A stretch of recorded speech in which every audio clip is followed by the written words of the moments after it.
ရှိလူကြီးတွေပြောတဲ့စကားလေးတစ်ခုရှိတယ်ဗျညောင်နဲ့ဖယားအတူနီးကညောင်ကြောက်ဖယားပြတ်တတ်သေးတယ်သူနဲ့ကျွန်တော်နဲ့မနီးပါပဲနဲ့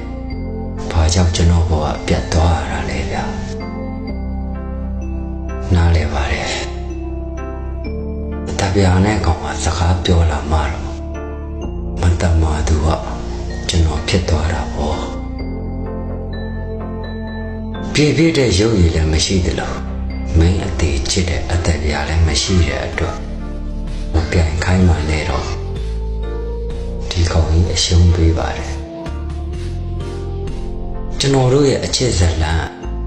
မအေးအေးဝင်းစီစဉ်တာမဟုတ်တဲ့အတွက်ခဏလေးနဲ့အဆုံးသတ်သွားတယ်မင်းသွားလို့ရသွားနားလို့ရနားပါအတောင်ရောင်းတဲ့အခါခဏခုန်နာဦးတဲ့ဒီတစ်ပင်ဦးကြီးကိုတော့တတိယပေးပါ